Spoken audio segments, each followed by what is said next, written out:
তবেই আমি তোমার। এইরকম যখন অবস্থা, তখন যে ঘটনাটি ঘটল আপনারা ঠাকুরের জীবনীতে পড়েছেন, সেই বিস্তারে আমি যাচ্ছি না।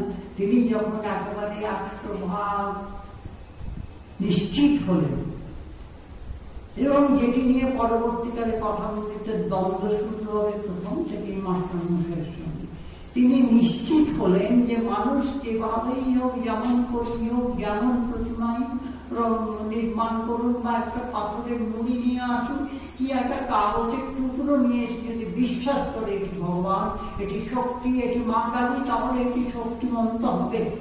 কি করে হবে? না আমার ইচ্ছা, আমার ইচ্ছা। এই পৃথিবীতে যার ইচ্ছায় চলছে, সেই ইচ্ছা শক্তি খানিকটা তো আমাদের ভেতরেও রয়েছে।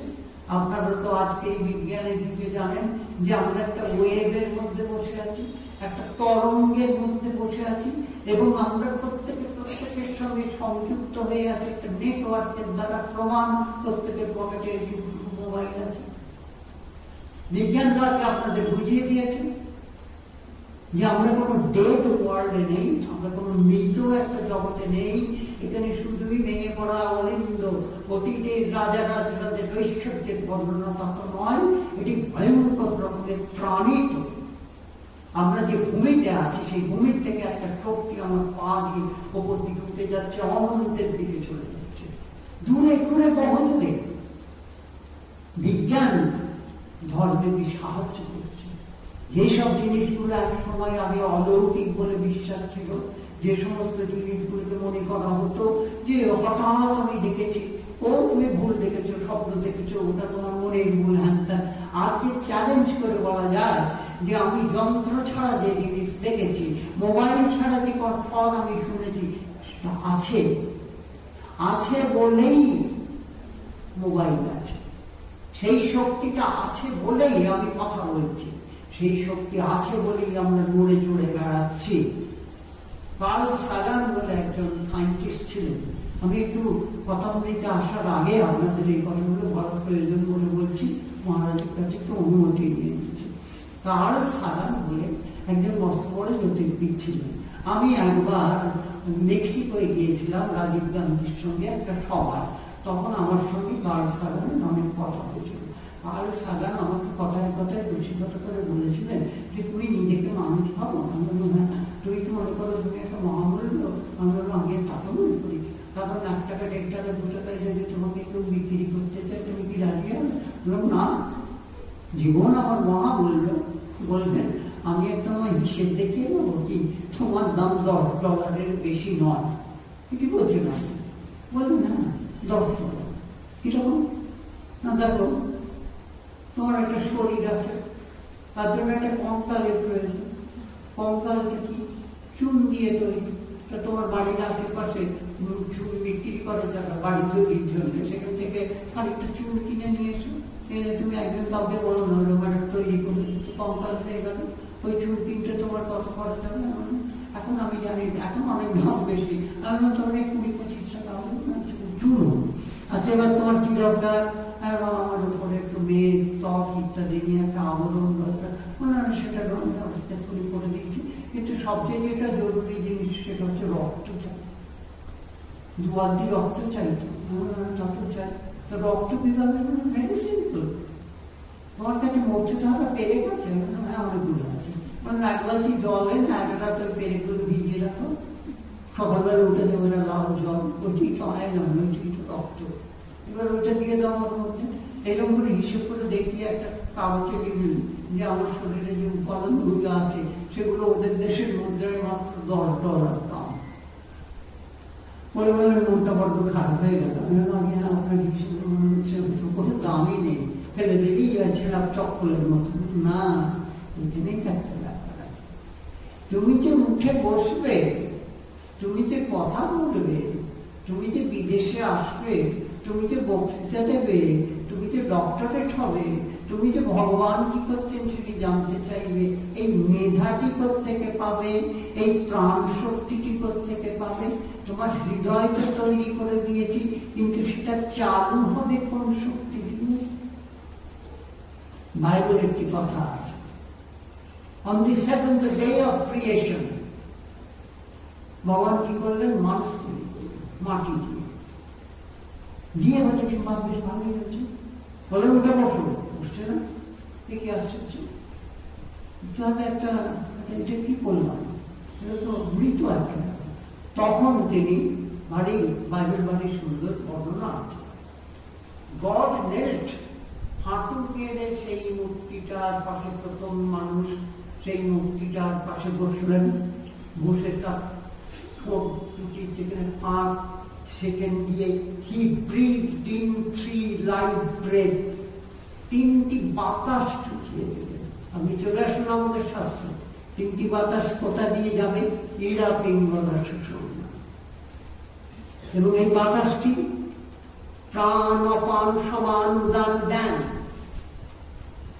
এই বায়ু ছাড়া আমাদের কোনো অস্তিত্ব নেই, এই বায়ু ছাড়া আমাদের হাত পা নড়বে না, এই বায়ু ছাড়া আমাদের মধ্যে কোনো কথা বেরোবে না, এই বায়ু ছাড়া আমাদের কোনো পরিপাক চলবে না, এই বায়ু ছাড়া আমার হৃদয় কাজ করবে না, এই বায়ু বেগ ছাড়া আমার রক্তে আমার ধমনে গিয়ে রক্ত প্রবাহিত হবে না। তাহলে কোথা থেকে এই জীবন এলো? ভগবান শ্রী রামকৃষ্ণ বলছেন, একটু চুপ করে বসল, আমি তো প্রমাণ পেয়ে গেছি।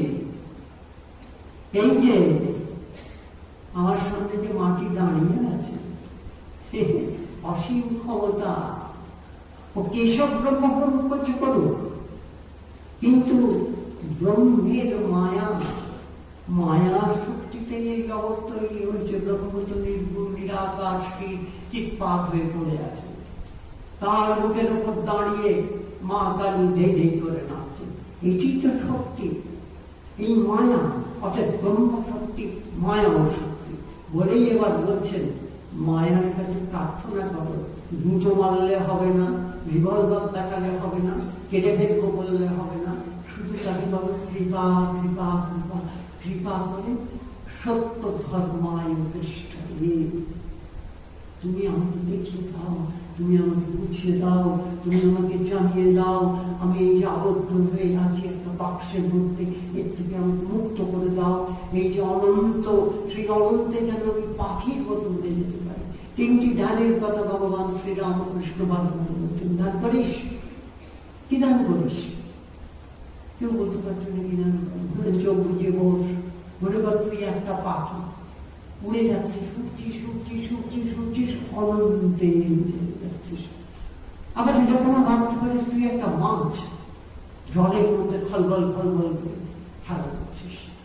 মতিশীলের বাগান বাড়ি বেগভালে, সেখানে যে বড় বড় মাছ এখনো খেলা করছে, ঠাকুর মাঝে মাঝে গিয়ে বলছেন দেখে বড় আনন্দ পাবে। অর্থাৎ কখনো ভাবো তুমি পাখি দূর দূর বহু দূরে উড়ে যাচ্ছ, কখনো তুমি ভাবো মাছ সমুদ্রের মধ্যে খেলা করে বেড়াচ্ছে। অর্থাৎ আরো এই যে কথামৃত, কথামৃতের মধ্যে শুরু থেকে শিকড় পর্যায়ে আসছে। তার আগে যে গোলমালটা হয়েছিল সেইটা এখন বলি। আমি আর শঙ্করী বাবু 1988 সালে আমেরিকায় গিয়েছিলাম, নিউ ইয়র্কে। সেখানে একটি সভা হচ্ছে, তো সেখানে সভাটা সভা হচ্ছে, আমি এরকম বসে আছি, শঙ্করী বাবু আমার ঠিক বাঁ পাশে বসে আছে, আর সঙ্গে সব বিভিন্ন ধর্মাবলম্বী নানা রকমের মানুষ বসে আছে। সেখান থেকে আমাকে একটা প্রশ্ন করা হলো, আচ্ছা আপনার মতে পৃথিবীর শ্রেষ্ঠ উপন্যাস কি? আমি বললাম কথামৃত। বলা মাত্রই হেরে হেরে করে সব চিৎকার করে উঠল। অনেক ধর্মাবলম্বী ছিলেন, মুসলিম ছিলেন, খ্রিস্টান ছিলেন, হিন্দু ছিলেন, পার্সি ছিলেন, গুজরাটি ছিলেন। একে আওয়াজ হয়, একে আওয়াজ হয় বলে তার টেনে মারতে আসে। কথামৃত আমার উপন্যাস হলো কথা। তখন শঙ্করী বাবু তার ব্যক্তিত্ব দিয়ে থামালেন, বললেন আপনার চিৎকার চেঁচামেচি করার আগে যিনি বলেছেন তাকে একটু বলার সুযোগ দিন, তিনি কেন বলেছেন? আমি বললাম দেখুন আপনারা কি টলস্টয় ওয়ার অ্যান্ড পিস পড়েছেন? কে বলেন কেবল পড়িনি। আমি আপনারা ক্লাসিক্যাল উপন্যাসের যে কাঠামো, একটা বড় আপনি প্রাসাদ করবেন, একটা দুর্গ করবেন, একটা কুড়ে ঘর করবেন, তাতে একটা প্ল্যান থাকবে। তাহলে আপনি কি ক্লাসিক্যাল উপন্যাস একটা যদি লিখতে চান, তার একটা কাঠামো থাকবে। সেখানে কি থাকবে? প্রথমে থাকবে একজন নায়ক, তারপরে থাকবেন একজন নায়িকা, তারপরে থাকবেন তার পার্শ্বদরা, তারপরে থাকবেন তার একটা পরিবার, তারপরে থাকবেন তিনি যেখানে আছেন সেই জায়গাটা, তারপরে থাকবেন সেই জায়গায় যে সমাজ তারা, তারপরে থাকবেন সেই কালটা, তিনি যে কালে এসেছেন সেই কালের কথা, সেটা 18th century, 17th century, 16th century, 20th century, whatever it may be, সেখানে সেই কালটি থাকবে, কালের ধর্ম। অথবা একটি কাল থাকবে, একটি বিভিন্ন ধর্ম থাকবে, পরিবার থাকবে, পরিজন থাকবে, জীবজন্তু থাকবে, নানা রকমের প্রাণী থাকবে, একটা পরিবেশ থাকবে, তার মধ্যে একজন নায়ক থাকবেন এবং একজন নায়িকা থাকবেন এবং তার সঙ্গীরা থাকবে। তারপর কি হবে? এই কাল অপসৃত হবে, কাল চলতে থাকবে। যদি 1 তারিখে শুরু হয়, তাহলে 2, 3, 4, 1900, 1901, 1902, 1903 প্রবহমান কাল। সেই কালের মধ্যে দিয়ে এই জীবনগুলো যেন ভেসে ভেসে চলেছে এবং ঘটনাগুলোকে সেখানে রাখতে রাখতে চলেছে। এই করতে করতে যে জিনিসটি তৈরি হবে, সেইটি হচ্ছে একটি ক্লাসিক্যাল উপন্যাস। এইবার সেটি কমেডি হবে না ট্র্যাজেডি হবে, সেটা লেখকের কলমের উপর নির্ভর করছে। এটি বিয়োগান্তক হবে না মিলনান্তক হবে, না শুধুমাত্র হাস্যকৌতুকে করা হবে। আমরা যদি কথামৃত করে দেখি, তাহলে প্রথমে আমরা একটি চরিত্র পাচ্ছি, একজন নায়ককে পাচ্ছি, তিনি হচ্ছেন শ্রীরামকৃষ্ণ। তার সঙ্গে এসে যুক্ত হচ্ছেন কে? জয়রামবাটির এক বালিকা, তিনি হচ্ছেন মা শারদা। তারপর কি হচ্ছেন না সেই সেঞ্চুরি, সেই সময়কার 10-12 জন যুবক তারা মিছিল করে এসে সেখানে হাজির হল। তারপরে কি হচ্ছে না সেই সময়কার ইংরেজের কলকাতার কিছু মুৎসুদ্দি, কিছু ডাক্তার, কিছু ধনী মানুষ, তারা এসে সেখানে ভিড় করছে। একটা কমপ্লিট স্ট্রাকচার তৈরি হচ্ছে। এইবার নায়ক শ্রীরামকৃষ্ণ কি করছেন? তিনি যেন একজন জাদুকর, তিনি তার ম্যাজিক ওয়ার্ড দিয়ে এদেরকে চালিত করছেন এবং আস্তে আস্তে তিনি পুরো ব্যাপারটাকে একটা পরিণতির দিকে নিয়ে যাচ্ছেন। সে পরিণতিটা কি? সেই পরিণতিটা হচ্ছে মুক্তি, ইমানসিপেশন। সমস্ত মানুষ বন্ধন মুক্ত হয়ে একটা আনন্দে উল্লসিত হয়ে হাততালি দিয়ে নৃত্য করতে থাকবে। Dancing, dancing and dancing and singing and singing, এইরকম একটা জায়গায়, এরকম একটা প্রান্তরে হই হই করে এই কথামৃতটা শেষ হচ্ছে। অথবা আপনারা বলুন, এখানে নায়ক আছেন, নায়িকা আছেন, একটা বিরাট কাল আছে এবং অজস্র চরিত্র এখানে আছে এবং প্রত্যেকটা চরিত্রের সঙ্গে একটা করে ইন্টারাকশন হচ্ছে। এখানে রসিকতা আছে, হিউমার আছে, স্যাটায়ার আছে, বাইট আছে, পিঞ্চ আছে, কি নেই, শাসন আছে, শিক্ষা আছে। সবার তো সকলে স্তম্ভিত হয়ে গেল। গিয়ে সবাই উঠে এসো, এসে বলে আমরা তো এই আলোকে কখনো দেখিনি, আমরা তো এটাকে ধর্ম পুস্তক ভেবেছি। স্বামী হিরণময়ানন্দজিও কথামৃতের ভূমিকাতে লিখেছেন, this is an hagiography, hagiography, hagiography, অর্থাৎ আধ্যাত্মিক পুরুষদের জীবন। এর বেশি তো তিনি কিছু লেখেননি। কিন্তু এটা যে আমাদের জীবনের একটা মস্ত বড় কাব্য, অবশ্য তিনি একটি রেফারেন্স দিয়েছেন, যেমন সক্রেটিস এন্ড প্লেটো। প্লেটো সক্রেটিসের জীবনে লিখেছিলেন, কিন্তু সেখানে প্লেটোর কথাই বেশি আছে। মাস্টার মশাইকে ভগবান শ্রীরামকৃষ্ণ কিভাবে বের করে নিয়ে এলেন, তোমাকে যে আমার চাই, তুমি যে আমার জীবনীকার হবে, তুমি যে আমার কথা লিখে রাখবে পরবর্তী প্রজন্মের জন্য, কিভাবে লিখবে? তিনি তো মাস্টার মশাই, তার সঙ্গে তো ভগবান শ্রীরামকৃষ্ণের যোগাযোগের কোনো ব্যাপারই ছিল না। তিনি বড় কঠোর এবং তিনি কেশবচন্দ্র সেনের সম্পত্তি তার বোনকে বিবাহ করেছিলেন এবং তার মধ্যে একটা অ্যারিস্টোক্রেসি, তার মধ্যে একটা অহংকার আছে।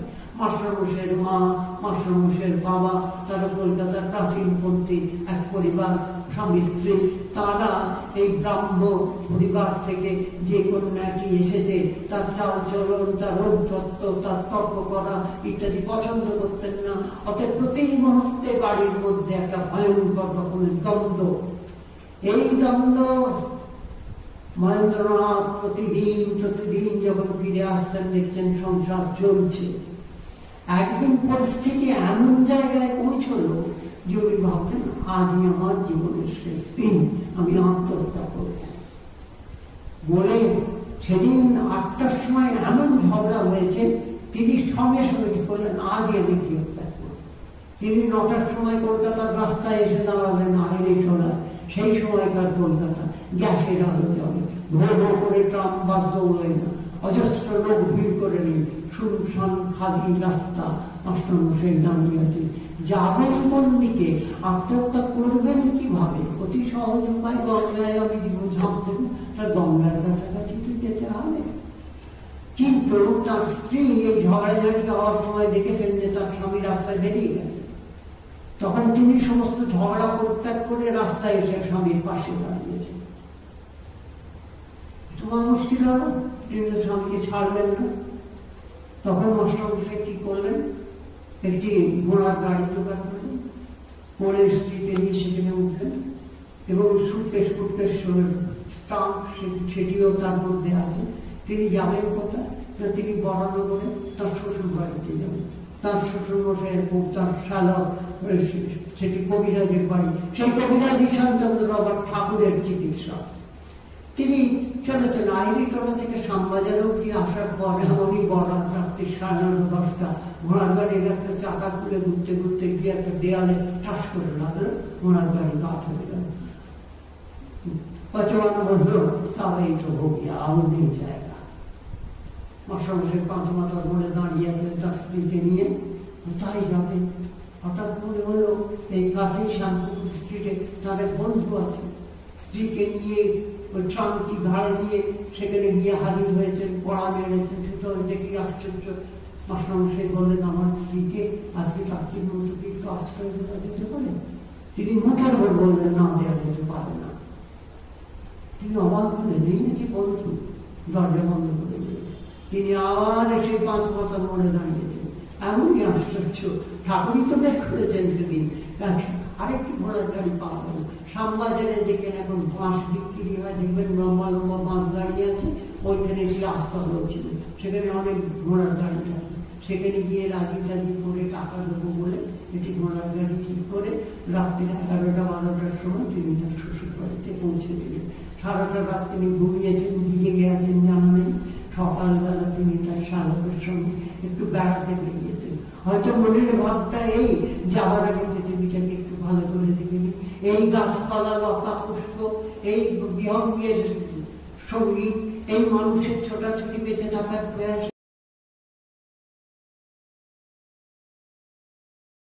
মতো দেখে নি, পৃথিবীর আলো দেখে নি, কারণ একটু পরেই তো আমি আর থাকবো না। তখন তার শালক বলছেন চলো না একটু বেড়াতে বেড়াতে যাই, এখানে অনেক বাগান টাগান আছে, এ বাগান সে বাগান, 2-3টি বাগান দেখার পর তার শালক বলছেন যেখানে আরেকটা বাগান আছে, সেই বাগানটা একটা অদ্ভুত ধরনের। কেন না, সেই বাগানটি নামি রাসমণি কালীবাড়ির বাগান, এবং সেখানে আবার একজন আছেন যার সমাধি হয়। তিনি একজন অস্ত বড় আধ্যাত্মিক পুরুষ। চলো না সেখানে যাই।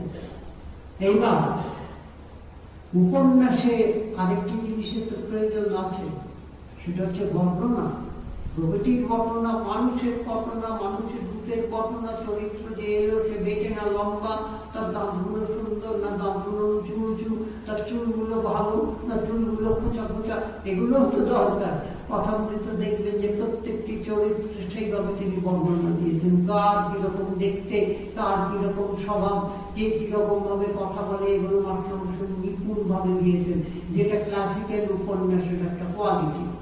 এবার তিনি ঢুকছেন, কথাগুলি তো শুরু হচ্ছে। তিনি রানী রাসমণির উদ্যানে যখন ঢুকছেন, এই বর্ণনা দিয়ে শুরু হচ্ছে। সেটি একটি সম্পূর্ণ সাহিত্য।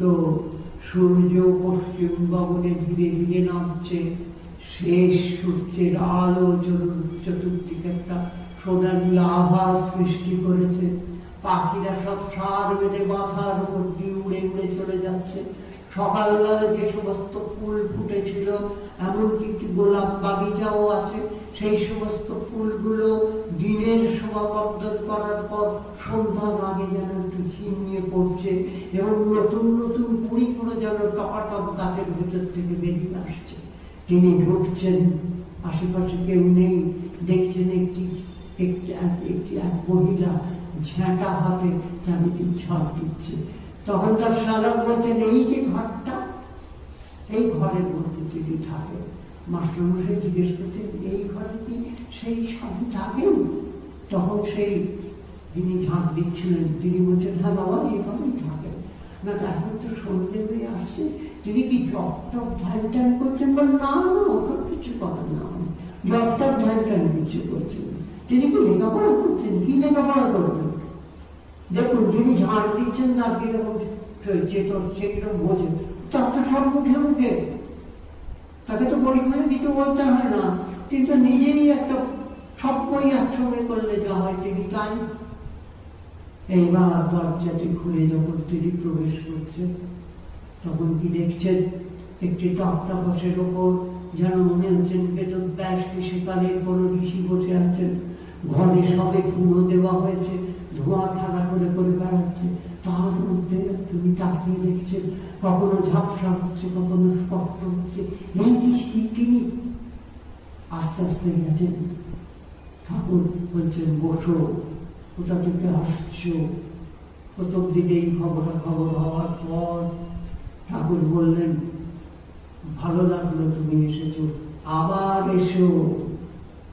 ঠাকুর চিনতে পেরেছেন ঠাকুরের সঙ্গে নিয়ে এসেছে, কারণ তিনি মহাপ্রভুর কীর্তনের দলে অনেককে দেখেছেন, বলরাম বাবুকে দেখেছেন এবং মাস্টারমশাইকে দেখেছেন, আবার যীশু খ্রিস্টের দলেও অনেককে দেখেছেন, সমমল্লিককে দেখেছেন। ঠাকুরের তো দর্শন, তাদের তো নিয়ে নিয়ে আসছে। এই যে মাস্টারমশাই এলেন, এই এলেন, সেই দিন একটি কথা বলেছিলেন ঠাকুর, যেটি শুনে মাস্টারমশাই অত্যন্ত আশ্চর্য হয়ে গিয়েছিলেন। বললেন, দেখো, আত্মহত্যা করা খুব পাপ। কেন বললেন?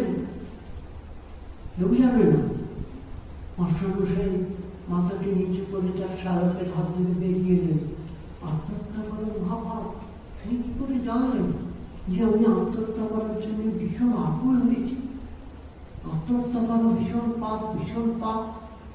তিনি ধীরে ধীরে বেরিয়ে এলেন, আবার শালকের বাড়িতে গেলেন এবং পরের দিন আবার গেছেন। গিয়ে কি দেখছেন?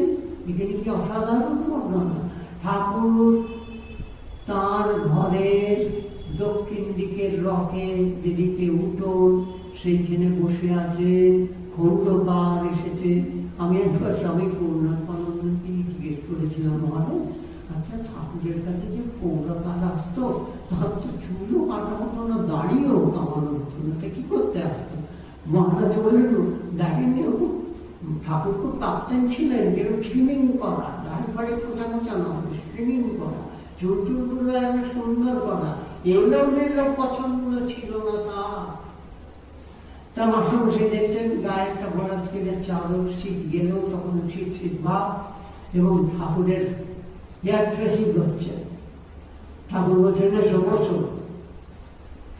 এইবার ঠাকুরের সঙ্গে তার কথা হচ্ছে যে এইবার ঠাকুর কিভাবে মানে তবলা বাঁধার মতো হাতুড়ি দিয়ে মাস্টারমশাইকে ঠুকছেন। বিয়ে করেছ?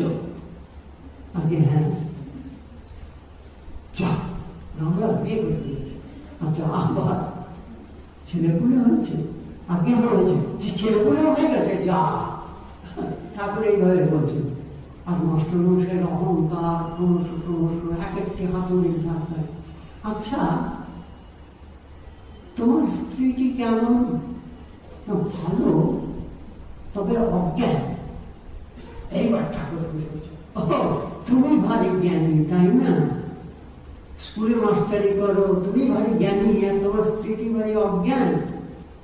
এই মাস্টারমশাই বলছেন আমার অহংকার আরেকটু চূর্ণ। তারপরে ঠাকুর বলছেন যে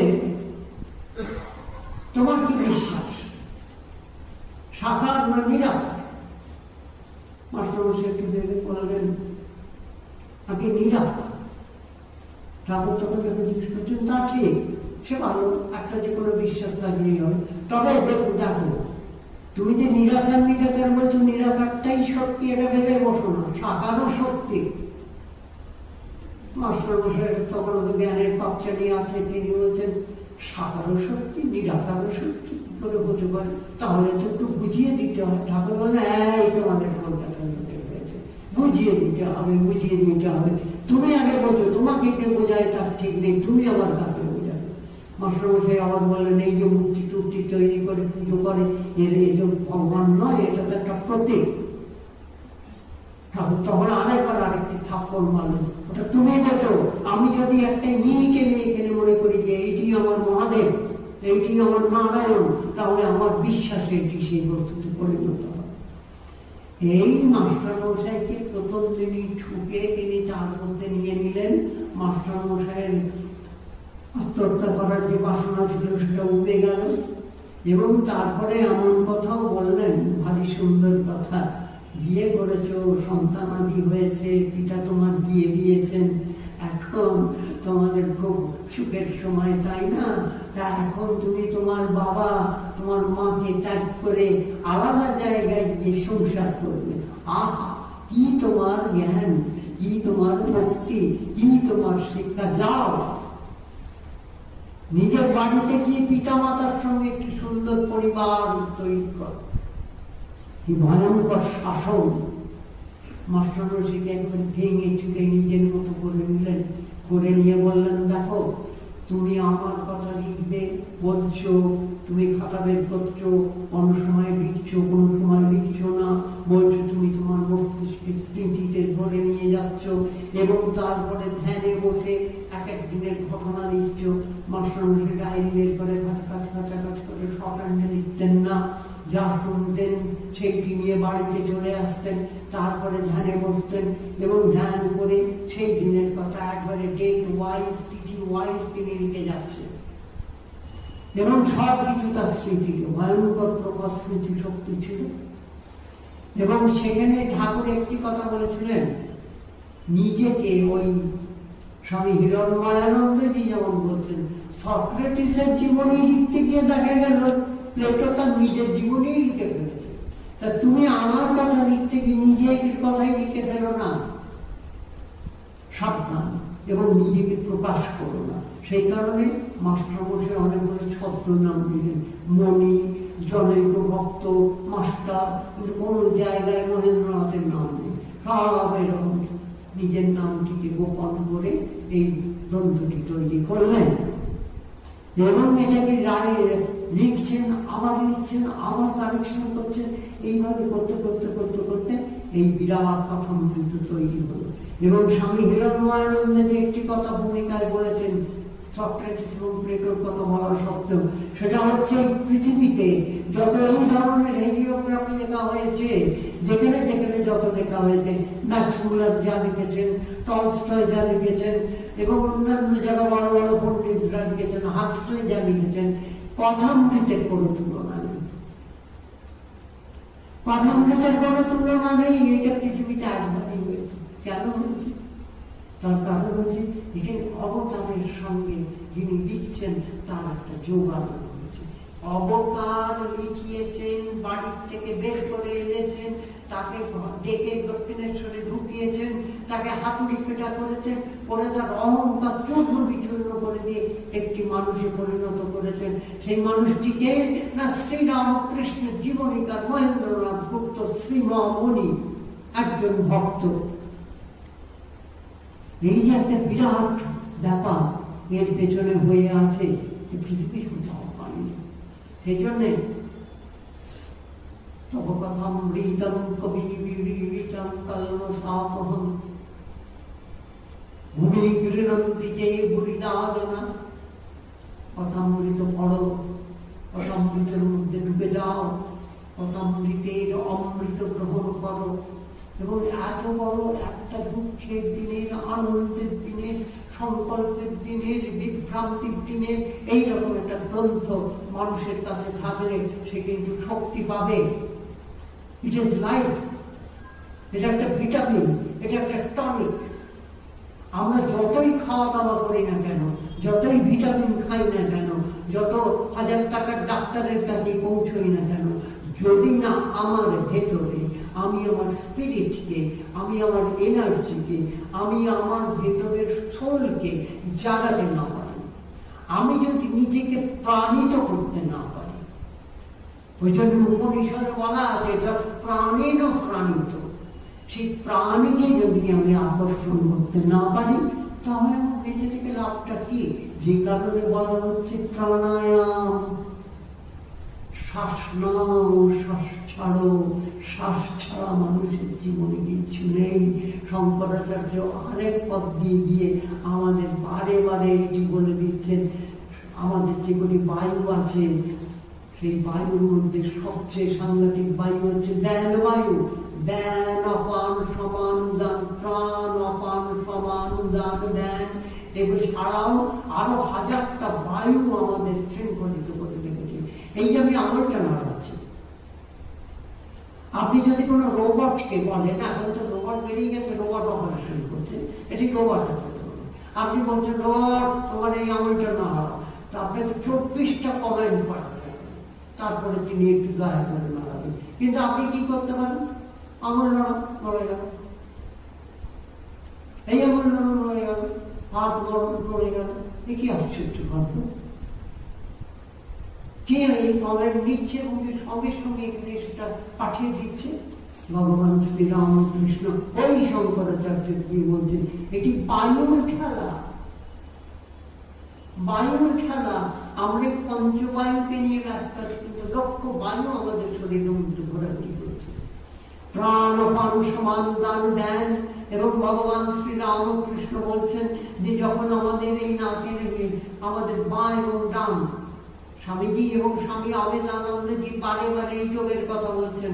আমি যখন ছাত্র তখন আমাকে প্রথম যিনি আকর্ষণ করেছিলেন তিনি স্বামী অভেদানন্দজি, স্বামী বিবেকানন্দ নন। তার কারণ স্বামী অভেদানন্দজি যোগের কথা বলছেন, তিনি প্রাণায়ামের কথা বলছেন, তিনি ধ্যানের কথা বলছেন, তিনি আসনের কথা বলছেন। অত শক্ত শক্ত জিনিস বুঝতে পারবো না, কোথায় ব্রহ্ম, কোথায় অনন্ত, কোথায় আমার হৃদয়ের সঙ্গে তার যোগ হবে। কিন্তু আমার শরীরটা তো আছে, আমি সেই শরীরটাকে নড়াতে চাই, ছড়াতে চাই, আমি সেটাকে সুস্থ রাখতে চাই, আমি হালকা হতে চাই, আমি আনন্দ পেতে চাই। তাহলে আমাকে কি করতে হবে? স্বামী অভেদানন্দজি বলছেন রাজ্য প্রাণায়াম করো। প্রথমে সাধারণ প্রাণায়াম, তারপরে কুম্ভক। এই যে প্রাণায়ামটি উনি দিয়েছিলেন, পরবর্তীকালে স্বামীজি আবার ঠাকুরের কথা বলতে বলতে সেই একই প্রাণায়ামের কথা এসেছে। এবং ঠাকুর বারে বারে একটি কথা বলছেন, কুম্ভক বললেন তুমি যখন জপ করতে করতে জপ করতে করতে জপ করতে করতে এমনই জপের মধ্যে ডুবে যাবে, তখন তুমি দেখবে যে তোমার নাকের বায়ু ক্ষীণ হয়ে আসছে এবং অটোমেটিক কুম্ভক হয়ে যাচ্ছে। নরেন্দ্রনাথকে একদিন বলছেন তাই তো সব ভালো, কিন্তু আমি তোর একটি খুঁত পেয়েছি। স্বামীজি তো অবাক হয়ে বড় বড় কেউ আরো বড় বড় হয়ে কি খুঁত? বলুন তুমি কত জোরে জোরে নিঃশ্বাস ফেলিস, বোস বোস করে বসে অত জোরে নিঃশ্বাস ফেললে আয়ু কমে যায়। আমাদের শাস্ত্রে আছে আমি যে শ্বাস ফেলবো এইটা কিউবিট কতটা যাবে, 10-12। আমি যখন শ্বাস ফেলবো এটা কত দূর যাবে, এত দূর যাবে। আমি যদি ফোর্স করে অনেকটা ফেলি, আমার যদি এইরকমই ফোর্স ফোর্স আমার আয়ু কমে যাবে, বেশি বাঁচবো না। সেই কারণে কি হচ্ছে, যোগী কি না নাকের সঙ্গে বায়ু মিলেমিশে থাকবে। মহাপ্রভুর নাকের কাছে তুলো ধরলে নড়তো না। অর্থাৎ শ্বাসকে স্থির করো, শ্বাসকে কন্ট্রোল করো, তাহলেই দেখবে তুমি নিজের নিয়ন্ত্রণ স্থাপন করতে পারছ। এবং যখনই তুমি নিজের উপর একটি নিয়ন্ত্রণ এবং তোমার বেচাল থেকে এক চালে আসতে পেরেছ। আমাদের এক চালার ঠাকুর আছে, আমার বহু চালার ঠাকুর আছে। যখন তুমি নিজেকে স্থির করতে পারছো তখন চুপটি করে শুনে দেখো সেই অনন্ত থেকে আসছে বার্তা, ওই মহাসুন্দর পার থেকে কি সঙ্গীত ভেসে আছে। তখনই ঈশ্বরের সঙ্গে তোমার কমিউনিয়ন ইজ পসিবল। শরীর দিয়ে হবে না, হাত দিয়ে হবে না, ফুল দিয়ে হবে না, ডান্ডা দিয়ে হবে না, ত্রিশূল দিয়ে হবে না, শ্বাসে শ্বাসে হর শ্বাস নাম লিজিয়ে। ঠাকুর সেই কথাই বলছেন, প্রতি শ্বাসে তার নাম করো, প্রতি শ্বাসে ওঙ্কার। সেই কারণে আমাদের একটি জপ আছে ভারী সুন্দর, যোনি মুদ্রা করে শুধু বলে যাও হংস হংস হংস। মা সারদা 1 লক্ষ জপ করতেন। একজন প্রশ্ন করলেন, তুমি তো সকালবেলা একবার পশ্চিম এখানে বসে একবার মালা গোলা, 1 লাখ কখন কর? মিথ্যে কথা বলছো? বললেন না, 1 লাখ আমি মিথ্যে কথা বলছি, আমি 1 লাখ জপ করি। কি করে কর? সবসময় আমি টিউন ইন করে দিই, চালু করে দিই, ভেতরে অনবরত জপ হয়ে যাচ্ছে। ভেতরে যে জপ হয়ে যাচ্ছে তার প্রমাণ কি? আপনারা নিজেদের এই নাড়িতে হাতটি রাখুন, তাকে দেখুন জপ করে যাচ্ছে, টক টক টক টক টক। এটি অজপা। তাহলে আমাকে স্বামী অভেদানন্দজির কাছে আসতে হচ্ছে তো। আমি যদি না করি, ভগবান শ্রী রামকৃষ্ণ একটি ভারী সুন্দর কথা বলতেন, দিলাম মন্ত, এখন মন্ত পরে পা কৃপা। এটি প্রেসক্রিপশন করে ওষুধের দোকান থেকে কিনতে পারবো। আমি কি চাই? আমি আনন্দ পেতে চাই, অনেক টাকা, ভালো খাবার, ভালো শরীর, কোচকানো চুল, খারাপ না, অনেক আত্মীয় স্বজন, বড় দিক কিছু না, ওগুলো কিচ্ছু না। আনন্দ ভগবান শ্রীরামকৃষ্ণের বিশেষ সংজ্ঞা ব্যবহার করতেন। ভেতরটা যেন বড় বড় আনন্দে ভরে গেছে, নদীতে জোয়ার এসেছে, ভেতরেও সেই রকম প্লাবন এসেছে, ভেতরটা আমার ভেসে যাচ্ছে। কোথা থেকে এত আলো এলো? এই অন্ধকারে। এই কথা বলিত যে বইটি অখণ্ড, সেটি বিরাট, এবং এর পাতায় পাতায় পরতে পরতে ভগবান শ্রী রামকৃষ্ণ তার সাধনের নির্দেশ দিচ্ছেন। সেটাকে আলাদা করে নিয়ে একটা বই করা যেতে পারে, কিন্তু আমাদের মাস্টারমশাই কি করেছেন? আমাদের জন্য একটি পারিবারিক গ্রন্থ, যেমন মেটেরিয়াল মেডিকাল মতো, তিনি আমাদের হাতে দিয়ে গেছেন। এই কথা অমৃত, এই অমৃত তুমি গ্রহণ করো, এই অমৃত তুমি সেবন করো, এই অমৃত তুমি আনন্দে উচ্চারণ করো, এই অমৃত তুমি গীত করো। তাহলে তুমি কি পাবে? দুঃখের মধ্যে তুমি মহা আনন্দে থাকবে। মানুষ প্রশ্ন করবে, তুই রকেট পেয়েছিস নাকি? এত আনন্দ বিষয়। তাতে জানি না কোথা থেকে আসছে এই আনন্দ। ভগবান শ্রী রামকৃষ্ণ তাই বারে বারে বলছেন, ভগবানকে ডাকলে, ঈশ্বরকে ডাকলে কি হয়? ঈশ্বরকে ডাকলে তুমি বড় বড় আনন্দে আপ্লুত হবে। তোমার দুঃখ থাকবে না, তোমার দৈন্য থাকবে না, তোমার মৃত্যু চিন্তা থাকবে না, তোমার ভয় থাকবে না, পরচর্চা করার আর ইচ্ছে হবে না, পরের কথা শোনার আর ইচ্ছে হবে না। তাহলে কি ইচ্ছে হবে? না আমি তোমার কথা শুনবো, আমি তোমার কথা বলবো, আমি তোমার করতে দেবো। ভগবান শ্রীরামকৃষ্ণকে আমাদের শাস্ত্রোক্ত প্রণাম জানিয়ে আজকের এই সুন্দর অধিবেশন শেষ করি। বলুন জয় মা, জয় মা, জয় মা, জয় মা।